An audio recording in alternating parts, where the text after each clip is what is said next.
let me tell you, I just tidied my room, I sat down on my laptop, I filmed this video last night, I went to edit it, and the entire time my camera was throwing a hissy fit and I just wasn't paying attention. So all the footage was unusable, so this is now my second time filming this.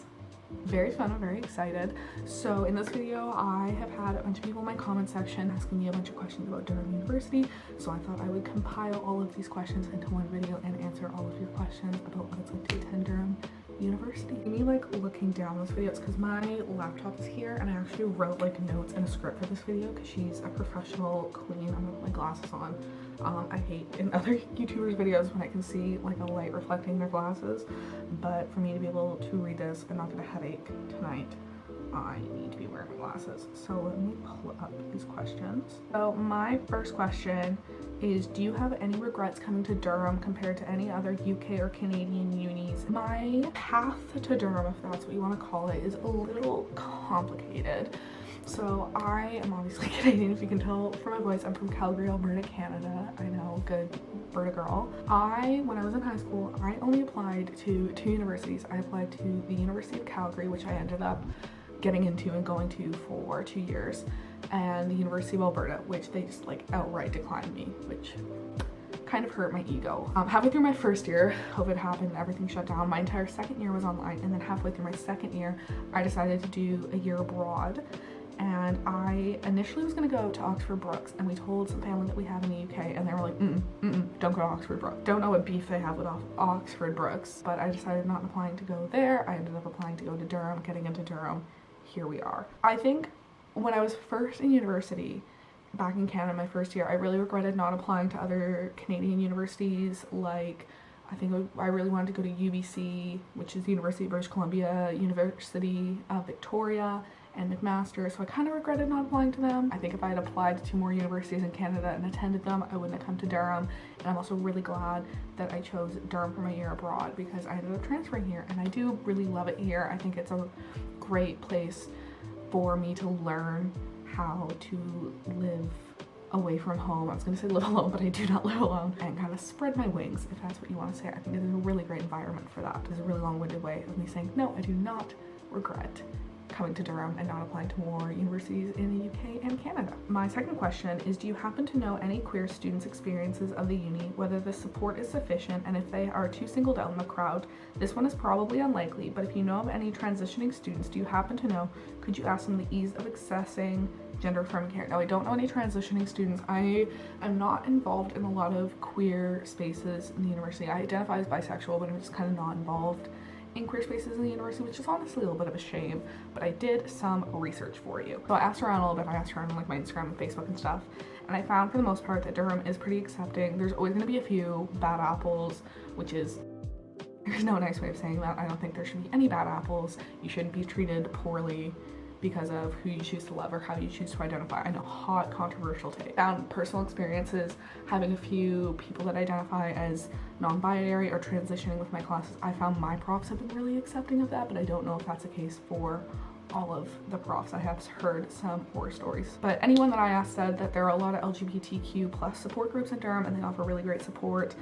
There's a LGBT plus association through the student union that has a parenting scheme that you might want to look into. Basically a parenting scheme. I'll explain a parenting scheme. I don't know if this is a weird Durham thing, but a lot of the time 2nd or 3rd years will adopt 1st years and kind of show them what, you know, uni's like and take them on nights out and whatever.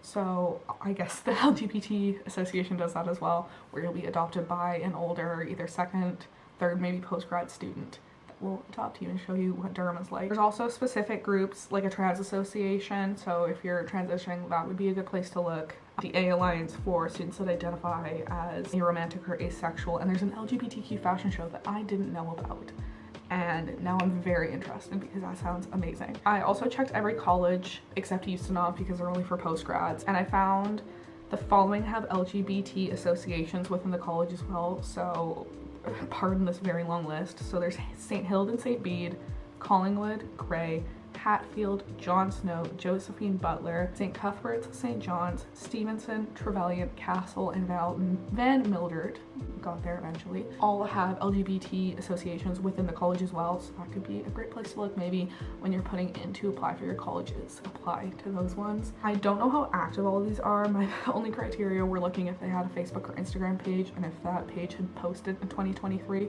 which all of these have. Hopefully they're still active. I would imagine they would be, but they are there and they can offer you support. I also really recommend looking at welfare officers within your college if you need extra mental health support during your time. I know every college has one and every society has to have one, so if you do really need to reach out for support while you're at Durham, those are a great place to look as well. My next question, sorry if you can hear a dog barking in the distance. I don't know what's going on. It's been barking for an hour and a half. I've gone out and looked, it's just like standing there with its owners.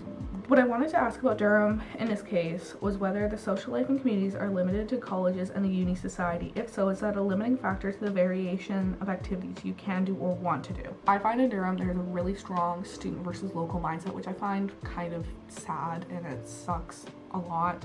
I find students really stick to themselves, locals really stick to themselves, and there's not a lot of sort of mixing between them.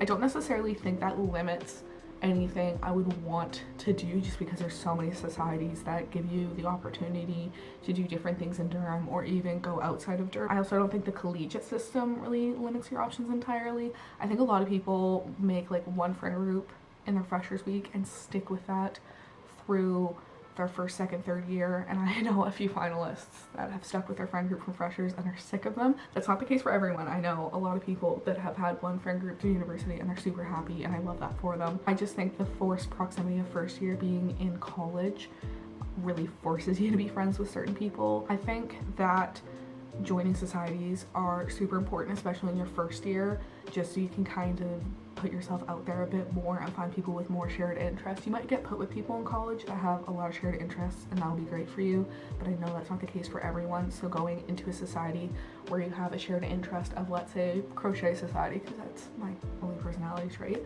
but let's say you join crochet society, you're already gonna have that mutual interest with people there. You can kind of build friendships on top of that rather than just starting from square one doing like those stupid icebreaker games that you would do in class of like, my name is Sydney and my favorite color is pink. You know, my favorite color is not pink, by the way, it's sage green, but that's unrelated. So to answer this question 3 ways, I guess, in a short form: whether social life and communities are limited to the college and the uni society, yes. Is that a limiting factor to the variation of activities you can do or want to do? No. I also think it wouldn't be impossible to make friends in nearby cities like Newcastle, Leeds, Manchester, Edinburgh, and go up and visit them. I don't know a lot of people that have done this. I know people that have done this because their friends go to like Northumbria or the University of Edinburgh or Leeds and they go down and visit them, but it's not impossible. And the last question from this person, which is, as a second part to the last question, just how common is it amongst students to take the train to Newcastle on their days off? And if you take part in this, could you let me know what the biggest differences are between the cities, as I was not able to visit Newcastle and this person had visited Durham last summer. I would say it is extremely common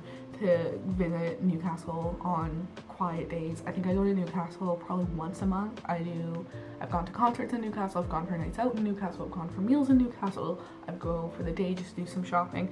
Newcastle is completely different than Durham. Durham is just so small that if you need, let's say you have like a fancy dress party and you need like a cool costume, you're gonna be pretty limited in Durham besides going on like Amazon to find it, versus you could go into Newcastle and probably find it. Or if you need like a nice dress for a formal, everyone goes into Newcastle for that kind of stuff. Newcastle is much more of like a big British city versus Durham is like a small British town. I think it's the most common thing people go to Newcastle for is the shopping and the nights out, just because they're so different from Newcastle, and I think it is a very, very common thing for students to do. It's also really cheap to go to Newcastle. I think the most I've paid for the train is like £8. But on that note, I will say the trains to Newcastle, if you want to do a night out, the train stop running pretty early, so you either have to take a bus back, which is cheap, but I've heard it can be a bit sketchy and it takes like a really long time. I think it takes like something stupid like an hour and a half, but the train takes 15 minutes. Or you can get a taxi, which is good if you're in a big group, but it is very pricey. So I would keep that in mind if you're planning to do a lot of nights out in Newcastle if you come to Durham. Is my last one, and also very similar to the one before, which is, do you find that there's enough to do in Durham? I feel like Durham's quite a small place, so I feel like you might get bored quickly. I guess you could always go to Newcastle or other neighboring cities though. I would say, so I've done a video which I will put in the cards called my 7 favorite things to do in Durham. If you would like a part 2 of that video, comment down below, or if you'd like a part 2 of things to do in the Northeast, also comment down below and I will make that for you. I say this so much, join a lot of societies, they give you lots to do, even if it's you're going to the same bars or you're doing the same activity, you have fun people to do it with hopefully, and people you enjoy hanging out with, so it makes it a lot less boring. I would say though, with the proximity Durham has to Newcastle, Leeds and Manchester, I did a little bit of research. I looked it up on Trainline. Ignore the prices of these tickets because I was looking for like the soonest train. I was looking at like 6 p.m. on a Friday, which is like the busiest time to go to any of these places. But it's 15 minutes to Newcastle, it's an hour to Leeds, it's 2 hours to Manchester, it's hour 45 to Edinburgh. Get Trainline and get a rail card to save yourself some coins so you can get an extra drink or a little appetizer while you go to these cities. It is very common to go to neighboring cities. Durham, after a bit, you get a little stir crazy. There's only I think 6 or 7 clubs in Durham. So you kind of get like, oh, I want to go to a different club, or the college bar can get a bit old, or you just want to go to experience a different nightlife or go to a concert, because there are like no concerts in Durham. It's all like student bands, which can be good, but if you want to see someone big, like I've seen the Wombats in the 1975 while I was in Newcastle. All the advice I have to give for this video, if you guys have any more questions about what it's like to attend Durham, both as an international student or just in general, please comment them down below. I would love to be able to give you guys as much advice as I can from my little brain to yours, so that you guys are as prepared as you can be when you come to Durham, because it's overwhelming, especially as an international student. It is terrifying. I will not lie to you. It's a great experience. It is a little bit scary though. I filmed this on Saturday, April 1st, and I have 72 subscribers at the time of filming this video. I'm trying to get to 100 subscribers by my birthday. My birthday is June 28th, so if you can please subscribe, I would really appreciate it. If you don't want to subscribe, that's totally okay. I hope I will see you again. And now time for the end of video tradition. We're gonna grab my emotional support water bottle. We're gonna take a sip of our water. And we stay happy, we stay healthy, and we are kind to other people, and I will see you guys next time. Bye-bye.